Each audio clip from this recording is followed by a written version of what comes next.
domestique immigré dormait par terre avec le bébé. Le juge l'a vu. Et alors, que s'est-il passé?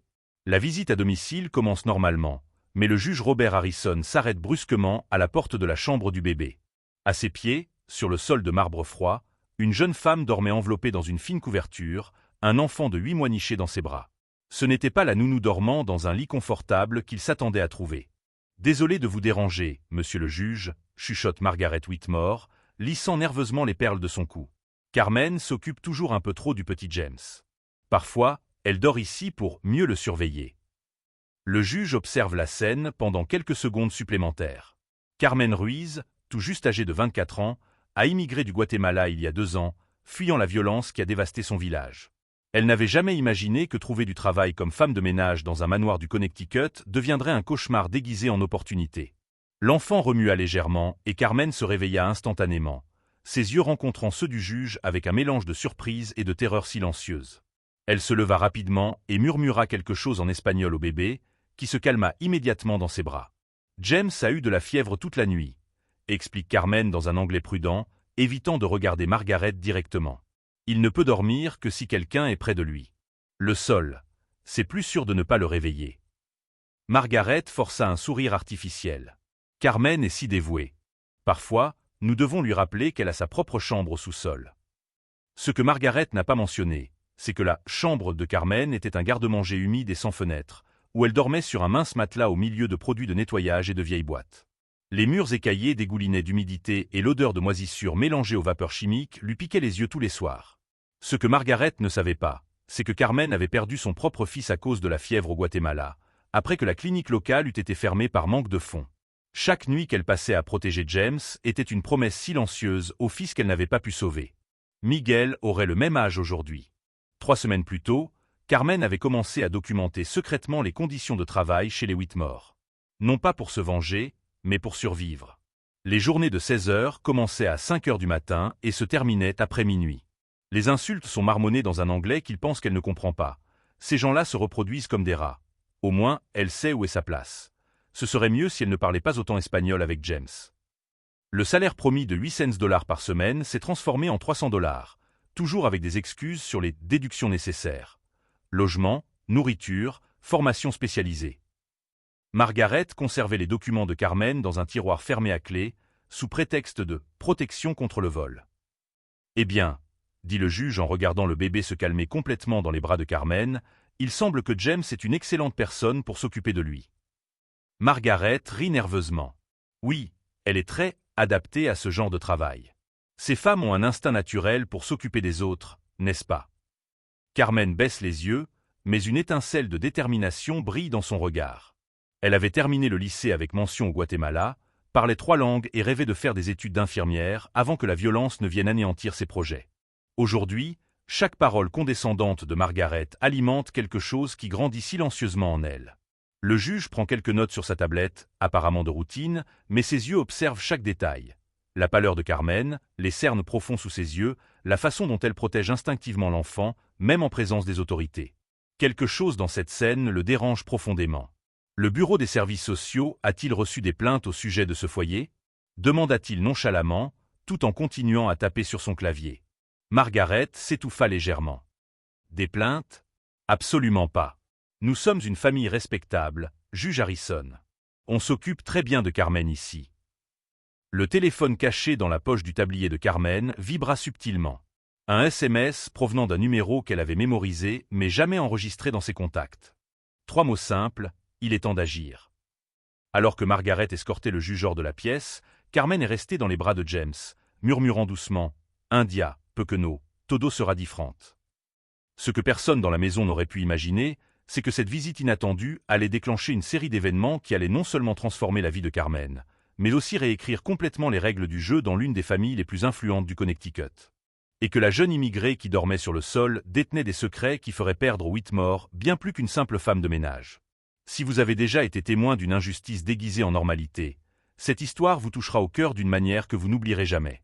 Abonnez-vous à la chaîne pour découvrir comment un simple moment de courage silencieux peut faire tomber des empires bâtis sur l'exploitation. Après le départ du juge, Margaret a fermé la porte de la chambre plus hermétiquement que nécessaire. Son sourire artificiel disparut instantanément, révélant une expression de pur mépris. « Tu as failli tout gâcher », siffla-t-elle entre ses dents en s'approchant de Carmen, qui tenait toujours James dans ses bras. « La prochaine fois qu'un huissier vient ici, tu restes au sous-sol. »« C'est compris. » Carmen acquiesça silencieusement, mais ses yeux ne montrèrent pas la soumission à laquelle Margaret s'attendait. Il y avait quelque chose de différent, un calme qui la dérangeait. « Et enlève-toi ces idées de la tête, » poursuivit Margaret en ajustant nerveusement ses perles. « Ce juge ne reviendra pas pour te sauver, comme dans les films. Tu n'es qu'une immigrée clandestine qui rend service à une famille américaine respectable. » Ce dont Margaret ne se doutait pas, c'est que Carmen avait un visa de travail tout à fait légal, renouvelé il y a à peine 3 mois. Les documents étaient cachés dans un dossier scellé dans la chambre du sous-sol, avec des copies de tout ce qui comptait vraiment. Cet après-midi-là, pendant que Margaret sortait pour son traditionnel déjeuner de charité au country club, Carmen a finalement réussi à accéder à son véritable outil de travail. Un téléphone portable Android d'occasion qu'elle avait secrètement acheté avec l'argent du pourboire que Margaret oubliait de temps en temps de confisquer. Le message qu'elle avait reçu pendant la visite du juge provenait d'Elena Rodriguez, une avocate spécialisée en droit de l'immigration que Carmen avait rencontrée dans une clinique d'aide juridique gratuite 6 mois plus tôt. Ce n'est pas un hasard si Elena est également fille d'immigrés et si elle sait exactement ce que des familles comme les Whitmore sont capables de faire à des personnes comme Carmen. « Les documents que vous avez envoyés sont explosifs », avait écrit Elena. « Ils confirment des violations d'au moins 8 lois fédérales sur le travail. Nous avons besoin de plus de preuves sur le lieu de travail, en particulier des enregistrements. » Carmen sourit pour la première fois depuis des semaines. Elle avait commencé à enregistrer des conversations à l'aide de l'application de notes vocales de son téléphone portable depuis le premier jour où Margaret l'avait appelé « ces gens-là » devant ses amis. Le téléphone a de nouveau vibré. Un nouveau message, cette fois d'un autre numéro. « Carmen, c'est le docteur Harrison, juge aux affaires familiales. Puis-je vous parler en privé demain à 14 h au tribunal des affaires familiales ? Il s'agit du bien-être de James. » Le cœur de Carmen s'emballe. Elle s'était rendue compte de la façon dont il avait observé chaque détail de la maison, de la façon dont ses questions ne portaient pas vraiment sur James, mais sur elle-même. 2 heures plus tard, Margaret revint du déjeuner légèrement ivre et avec une fureur renouvelée. Apparemment, l'une de ses amies avait mentionné combien il était étrange qu'une femme de chambre dorme sur le sol avec un enfant. « Carmen » cria-t-elle depuis le hall d'entrée. « Viens ici tout de suite. » Carmen descendit en tenant James, qui s'était réveillé de sa sieste et était agité par les cris. « Asseyez-vous » ordonna Margaret en désignant une chaise dure dans la cuisine. « Nous devons établir de nouvelles règles. » S'ensuit une séance d'humiliation systématiquement calculée. Carmen ne devait utiliser que la salle de bain du sous-sol, même la nuit. Ses repas seront servis après que la famille a fini de manger. Son salaire sera temporairement réduit à 2 cents par semaine pour couvrir les incidents, tels que la visite inattendue du juge. Et autre chose, poursuit Margaret, visiblement satisfaite de sa propre cruauté. Plus question de dormir dans la chambre de Jacques. Il doit apprendre à se débrouiller seul. S'il pleure, tu montes de la cave et tu le calmes, mais ensuite tu retournes chez toi. Carmen écoutait en silence, berçant doucement Jacques dans ses bras. À l'intérieur, chaque mot était mentalement classé, catalogué et daté. Margaret était en train de monter son propre dossier de dénonciation sans s'en rendre compte. « Comprends-tu pourquoi ces changements sont nécessaires » demanda Margaret avec une fausse inquiétude. « C'est pour votre bien. Les gens comme vous ne savent plus très bien quel est votre rôle ici. »« Oui, Sonora, » répond Carmen doucement. « Je comprends parfaitement. » Mais Margaret ne comprenait pas que Carmen avait grandi dans une famille où l'éducation était sacrée. Ses parents, instituteurs ruraux au Guatemala, était mort pour qu'elle puisse étudier. Carmen parlait 4 langues, était titulaire d'un diplôme d'infirmière et avait dirigé une clinique rurale avant que la violence ne dévaste sa région. Cette nuit-là, seule dans la cave humide pendant que James pleurait inconsolablement à l'étage, Carmen a allumé son magnétophone et a parlé doucement en espagnol. Dia 15. Margaret Whitmore vient d'enfreindre 3 lois supplémentaires sur le travail. Cela fait 40 minutes que James n'arrête pas de pleurer. Elle préfère qu'un enfant souffre plutôt que d'admettre qu'elle a besoin de moi. L'enregistrement qu'elle ne s'attendait pas à capter a eu lieu à 2 heures du matin, lorsque Margaret est montée à l'étage, furieuse parce que les cris de James avaient réveillé les visiteurs. Carmen a caché le téléphone portable enregistreur dans la poche de son tablier pendant qu'elle montait à l'étage pour calmer l'enfant. « Je ne comprends pas pourquoi nous avons engagé cette idiote », a crié Margaret à Richard, son mari. Elle était parfaitement dressée avant, et maintenant elle agit comme si elle avait des droits. « Calme-toi, ma chérie, » marmonne Richard. Ce n'est qu'une phase. Si elle devient un problème, nous la renverrons simplement sans référence. Qui va croire un illégal contre notre parole? Carmen continue d'enregistrer pendant 20 minutes, recueillant des aveux de fraude salariale, des plans pour détruire ses chances d'obtenir un autre emploi, et par-dessus tout, une indifférence totale au bien-être de James. Lorsqu'elle réussit enfin à endormir le bébé, Carmen regarde par la fenêtre de la chambre. Dans la maison voisine, une lumière est encore allumée. Elle ne le sait pas, mais le juge Harrison est lui aussi réveillé, en train de taper un rapport qui va tout changer. Soupçons d'exploitation du travail et de possible traite des êtres humains à des fins de travail domestique. Recommandation d'enquête immédiate. Au sous-sol, Carmen a ouvert son ordinateur portable d'occasion, un autre secret dont Margaret n'était pas au courant, et a envoyé à Elena un courrier électronique contenant les enregistrements de la journée. L'objet du message était simple, assez de preuves. La réponse arrive 15 minutes plus tard. Plus qu'assez. Ils ne savent pas à qui ils ont affaire. Demain, tout change. Carmen sourit dans l'obscurité. Margaret avait commis l'erreur classique des privilégiés. Supposer que quelqu'un de plus vulnérable économiquement était automatiquement moins intelligent. Elle allait bientôt découvrir qu'elle avait complètement sous-estimé une femme qui avait affronté des guerres, des pertes inimaginables et qui possédait maintenant à la fois la motivation et les outils pour s'assurer que justice soit faite. Ce que ces privilégiés ne savaient pas, c'est que chaque acte de mépris écrivait sa propre sentence de défaite, et que la femme qui dormait dans la cave détenait un arsenal de preuves qui allait transformer leur vie en décombres juridiques. À des fins d'enregistrement de la main-d'œuvre. La réunion a lieu au tribunal des affaires familiales, dans une petite salle discrète où les avocats ont l'habitude de s'entretenir avec leurs clients. Carmen arrive à 14 heures précises, vêtue de son plus beau chemisier et munie d'un dossier de documents qu'elle a méticuleusement organisé pendant les premières heures de la journée au sous-sol. Le juge Harrison attend, mais il n'est pas seul. À côté de lui, une femme latino-américaine d'une quarantaine d'années s'est levée avec un sourire chaleureux. « Carmen, voici Elena Rodriguez, une avocate spécialisée dans les droits du travail et l'immigration », explique le juge. Elle travaille sur des affaires comme la vôtre depuis 15 ans. Elena tend la main. Le docteur Harrison m'a parlé de votre situation. Je veux que vous sachiez que vous n'êtes pas seul. Au cours des 40 minutes qui ont suivi, Carmen a présenté des preuves qui ont visiblement choqué Elena, pourtant expérimentée dans les affaires d'exploitation. Les enregistrements de Margaret étaient dévastateurs, mais les documents financiers que Carmen avait secrètement photographiés étaient encore pires. Ils retiennent 75% de votre salaire sous prétexte de « frais d'hébergement », marmonne Elena en feuilletant les documents. C'est de la traite d'êtres humains à des fins de travail forcé. C'est un délit fédéral. Carmen a découvert bien plus de choses qu'elle ne le pensait. En rangeant les papiers dans le bureau de Margaret pendant le nettoyage, elle a trouvé les contrats d'autres employés précédents. Sophia, qui a démissionné après s'être plainte des conditions de travail. Maria, qui a été licenciée pour vol après avoir demandé à rendre visite à sa mère malade. Lucia, qui a tout simplement disparu après avoir menacé de dénoncer les Whitmore. Combien d'autres personnes comme vous sont passées par cette maison? Demande le docteur Harrison, visiblement troublé. Au moins 6 au cours des 3 dernières années, répond Carmen. Toutes immigrées, toutes seules, toutes traitées comme des objets jetables. Elena prend rapidement des notes. Nous allons devoir retrouver ces femmes. Elles sont la preuve d'une exploitation systématique. 3 jours plus tard, Margaret remarque quelque chose de différent chez Carmen. Sa posture était plus droite, ses yeux moins soumis.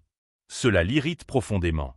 Vous êtes inhabituellement sûr de vous pour quelqu'un dans votre position, dit Margaret au cours d'un déjeuner avec des amis du club, suffisamment fort pour que Carmen, qui se sert du champagne dans le salon, l'entende clairement. Peut-être dois-je rappeler à cette fille sa place, a déclaré en riant Victoria Pemberton, l'épouse d'un sénateur. Parfois, elles oublient qu'elles sont remplaçables. Carmen continue de servir en silence, mais le téléphone dans la poche de son tablier enregistre chaque mot empoisonné. Ce soir-là, Margaret décide de lui donner une leçon. Elle convoque Carmen pour une évaluation des performances dans le salon principal. « Votre travail a été inadéquat », a menti Margaret, s'asseyant dans un fauteuil coûteux comme s'il s'agissait d'une salle d'audience. Il est peut-être temps de chercher quelqu'un de plus qualifié. Carmen reste calme. Qu'est-ce qui doit être amélioré en particulier?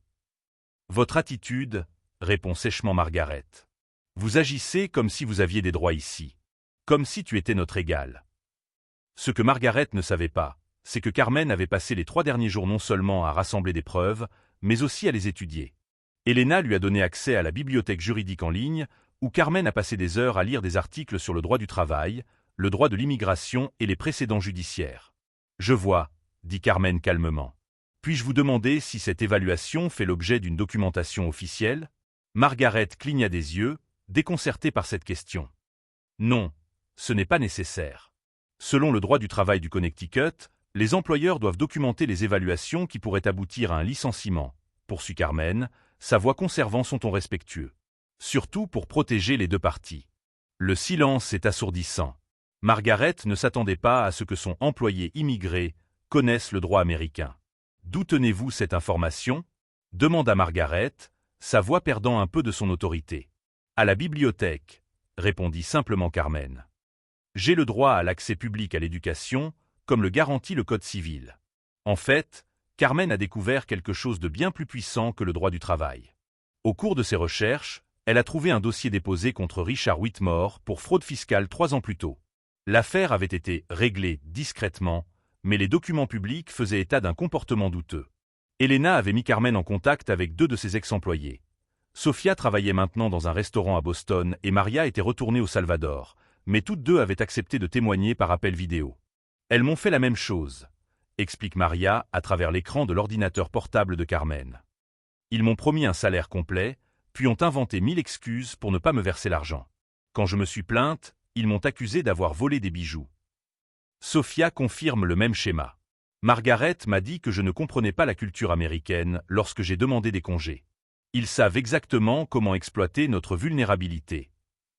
Carmen dispose désormais de déclarations, de documents financiers, d'enregistrements compromettants et d'une chose que Margaret ne soupçonnait pas, des relations. Elena a présenté Carmen à un réseau d'organisations de soutien aux immigrés, à des journalistes spécialisés dans la justice sociale et même à d'autres avocats intéressés par l'affaire. Vous n'êtes pas une simple victime isolée, a expliqué Elena lors d'une réunion nocturne. Tu es la partie émergée d'un iceberg qui pourrait mettre à jour tout un système d'exploitation au sein des familles aisées du Connecticut. Le docteur Harrison a mené sa propre enquête discrète. Les Whitmore ont d'importantes relations politiques, mais cela signifie aussi que leur chute sera beaucoup plus bruyante. Êtes-vous prête pour cela? Carmen pense à Miguel, son fils disparu. Elle pensa à toutes les femmes qui étaient passées par cette maison avant elle. Elle pensa au petit James, qui méritait de grandir dans une famille qui comprenait la vraie valeur de la compassion. Plus que prête, répondit-elle avec une détermination qui fit sourire Elena. Le lendemain soir, alors que Margaret dîne avec des invités importants qui discutent à table du problème de l'immigration, Carmen monte discrètement à l'étage pour prendre des nouvelles de James. L'enfant dormait paisiblement, mais sur sa table de nuit il y avait quelque chose qui n'y était pas auparavant. Une photo de Miguel que Carmen avait secrètement réussi à imprimer. Un jour, petit James, murmura-t-elle doucement, tu grandiras dans un monde où des gens comme ta famille apprendront que la dignité n'est pas un privilège de naissance. Ce que Margaret ne pouvait pas imaginer, c'est que sa femme de chambre, correcte, était devenue le principal témoin d'une affaire fédérale qui se préparait méticuleusement dans l'ombre. Et que chaque mot cruel, chaque humiliation calculée, chaque tentative de briser l'esprit de Carmen était documentée par une femme qui avait survécu à bien pire que l'arrogance des mondains américains. Car parfois, lorsqu'on sous-estime une personne qui a déjà tout perdu une fois, on découvre trop tard qu'elle n'a plus rien à perdre, ce qui la rend infiniment plus dangereuse que n'importe quel pouvoir que l'argent peut acheter. Le mardi matin a commencé normalement pour Margaret Whitmore. Elle était en train de prendre son petit déjeuner importé lorsque la sonnette retentit avec insistance à 7h45. Carmen descendit en portant James, qui jouait joyeusement avec un ours en peluche. « Carmen, va voir qui c'est » ordonna Margaret, irritée par cette interruption. « Si c'est un vendeur, renvoyez-le immédiatement. » Carmen ouvrit la porte et fit semblant d'être surprise de voir 4 agents fédéraux, 2 détectives locaux et Elena Rodriguez dans leurs plus beaux costumes. « Bonjour, puis-je vous aider? Nous recherchons messieurs Margaret et Richard Whitmore, dit l'agent Thompson en montrant sa carte d'identité. Nous avons un mandat de perquisition et de saisie lié à des violations du droit du travail fédéral et à un possible trafic d'êtres humains. » Le bruit d'une tasse en porcelaine se brisant sur le sol résonna dans le manoir. Margaret avait laissé tomber son café, les yeux écarquillés par le choc. Richard, qui descendait les escaliers en redressant sa cravate pour une nouvelle journée de travail normale, s'arrêta net. « Il doit y avoir une erreur, » balbutia Margaret en s'approchant de la porte. « Nous sommes une famille respectable. Nous n'avons rien à voir avec ces accusations. » Elena s'avança, son sourire professionnel plus tranchant qu'une lame. « Madame Whitmore, je suis Elena Rodriguez, avocate spécialisée dans les droits du travail. Je crois que vous connaissez ma cliente, Carmen Ruiz. Le visage de Margaret a perdu toute couleur. Pour la première fois depuis des années, elle regarda directement Carmen, mais avec une horreur grandissante plutôt qu'avec mépris. Carmen? Richard marmonne, confus. Que se passe-t-il ici? Ce qui se passe, dit Elena en sortant un dossier de son sac, c'est que votre employé a systématiquement documenté 3 années de violation des lois fédérales sur le travail. Des enregistrements de conversations où vous admettez avoir fraudé les salaires, menacé d'expulsion, confisqué des documents et exploité du travail forcé. Carmen est restée calme, tenant toujours James, qui était maintenant attentif à l'agitation avec une curiosité enfantine. « Puis-je mettre le bébé dans le berceau pendant que vous travaillez » demande-t-elle gentiment aux agents. « Bien sûr, » répond l'agent Thompson. « En fait, nous aurons besoin de vous parler en privé après. » Alors que Carmen monte les escaliers, Margaret explose enfin. « C'est ingrate. Nous lui avons donné un toit. Du travail. De la nourriture. Pour $200 par semaine, en travaillant 16 heures par jour, interrompt Elena en consultant ses papiers. Alors que le salaire minimum fédéral exigeait au moins 8 cents.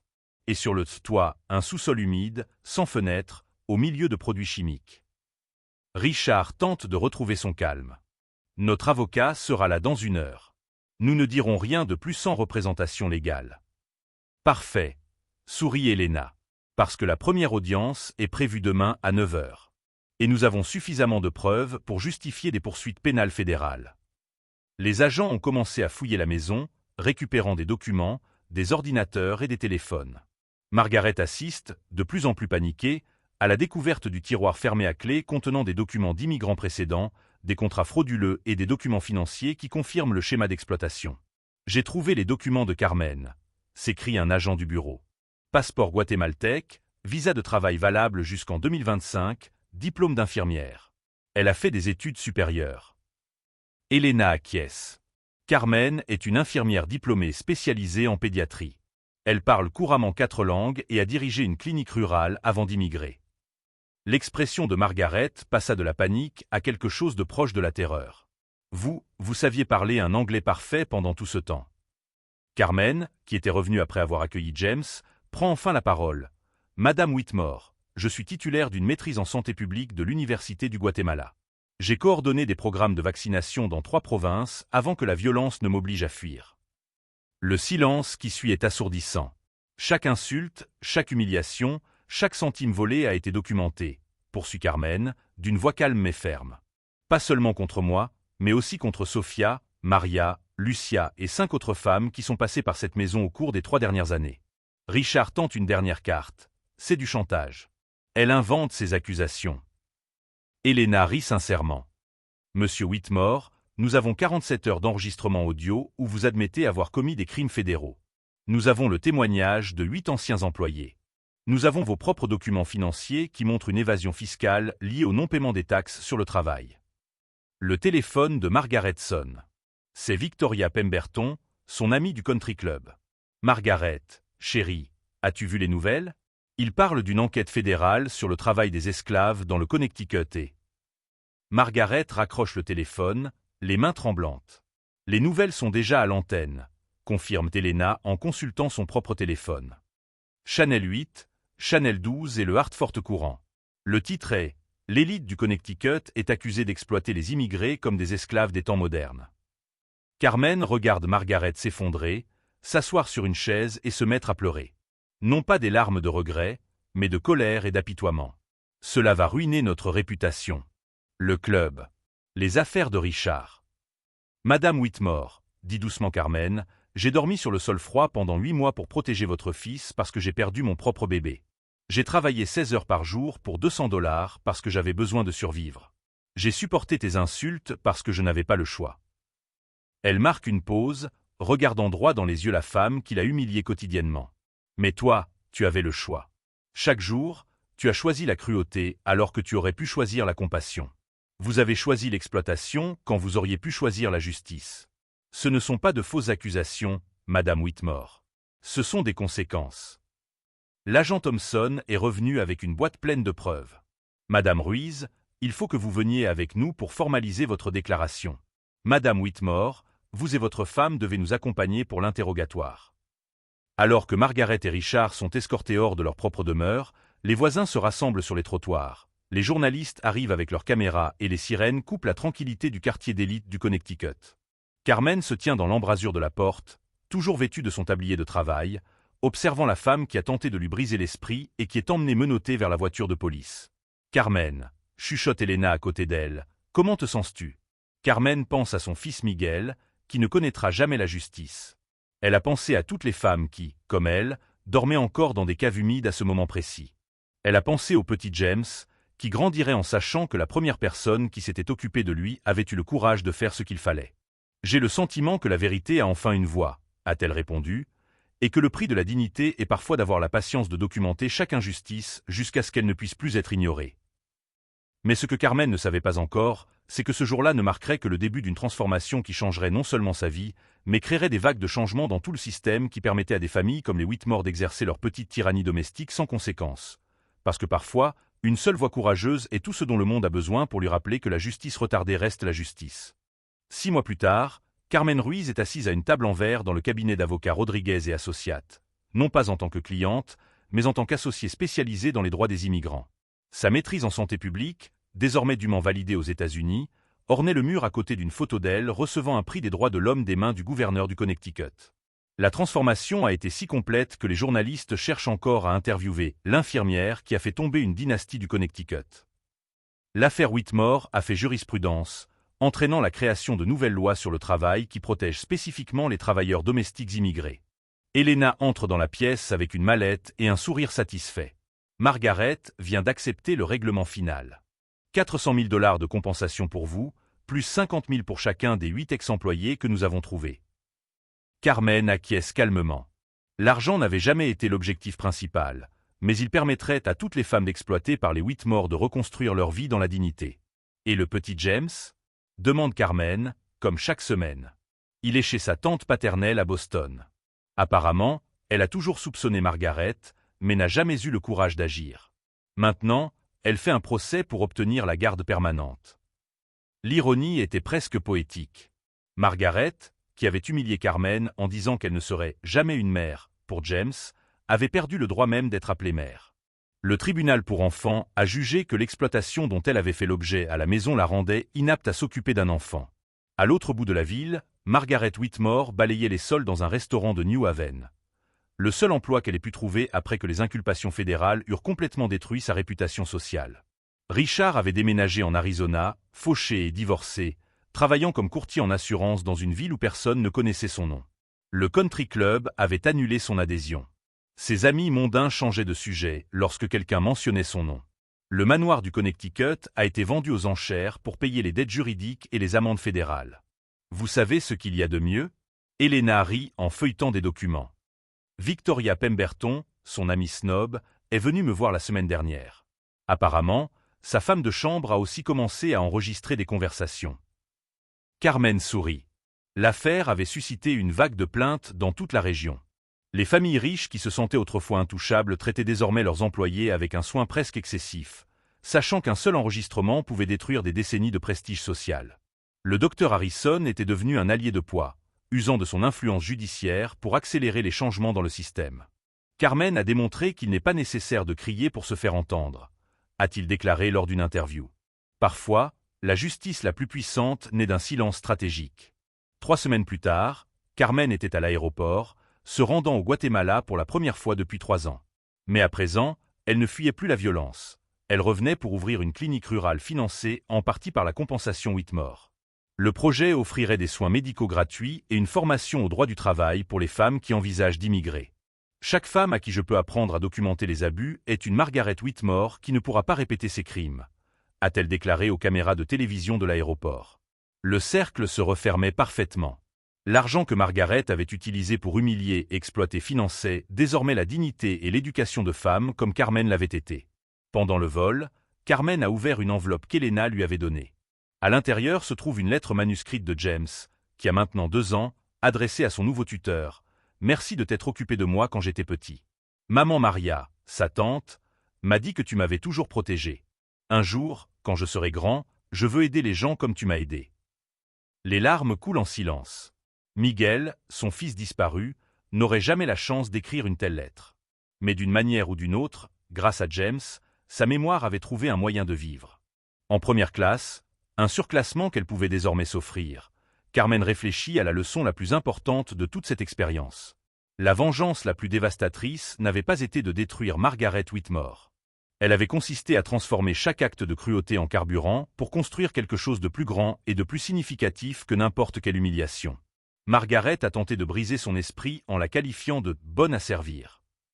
Carmen a réagi en devenant l'une des avocates les plus respectées du Connecticut en matière de droits de l'homme. Margaret a dit que « les gens comme elle se reproduisent comme des rats ». Carmen a réagi en créant des programmes qui ont permis à des centaines de femmes de connaître leurs droits et leur dignité. Margaret a insisté sur le fait que Carmen ne serait jamais rien d'autre qu'une bonne.